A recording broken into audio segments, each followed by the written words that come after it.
കളക്ഷൻസിൽ ഇന്ന് ഇൻട്രൊഡ്യൂസ് ചെയ്യുന്നത് 120 കൗണ്ട് മൾക്കോട്ടൺ സാരിയാണ്. മൾക്കോട്ടൺ സാരീസിനെ പറ്റി അറിയില്ലെങ്കിൽ ജസ്റ്റ് ഒന്ന് ഇൻട്രൊഡ്യൂസ് ചെയ്യാനെ പറ്റി. ഇതെന്ന് പറഞ്ഞാൽ വളരെ സോഫ്റ്റ് ആയിട്ടുള്ള ഒരു ഫാബ്രിക് ആണ്, ലൈറ്റ് വെയിറ്റ് ആണ്, നമുക്ക് വളരെ കംഫർട്ടബിൾ ആയിട്ട് വെയർ ചെയ്യാം, ഈസി ടു ഡ്രേപ്പ് ആണ്. ഇന്ന് ഇൻട്രൊഡ്യൂസ് ചെയ്യുന്ന ഈ സാരിയുടെ ബോഡി ഒരു ഓഫ് വൈറ്റ് ഷെയ്ഡിലാണ് വന്നിരിക്കുന്നത്. ഇതിന്റെ ബോർഡർ ഒരു വീതിയുള്ള ബോർഡറാണ് ഇതിനുള്ളത്.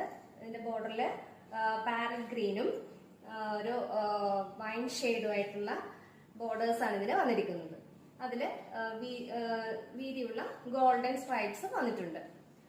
ഒരു സൈഡില് വീതി കുറഞ്ഞ വൈൻ ഷെയ്ഡാണ് വന്നിരിക്കുന്നത്. ഇതിന്റെ ഓവറോൾ ലുക്ക് എന്ന് പറയുന്നത് ഇങ്ങനെയാണ്. ഇതിന്റെ ഏറ്റവും അട്രാക്ഷൻ എന്ന് പറയുന്നത് ഇതിന്റെ ഈ ടാസിൽസ് ആണ്. ഇതിലൊരു മജന്ത ഷെയ്ഡിൽ വന്നിരിക്കുന്ന ടാസിൽസ് ആണുള്ളത്. ഇത് പല്ലു സൈഡിലാണ് ഈ ടാസിൽസ് വരുന്നത്. ഇതിന്റെ ഡീറ്റെയിൽസ് അറിയാനായിട്ട് DM ചെയ്യാം. Okay, thank you.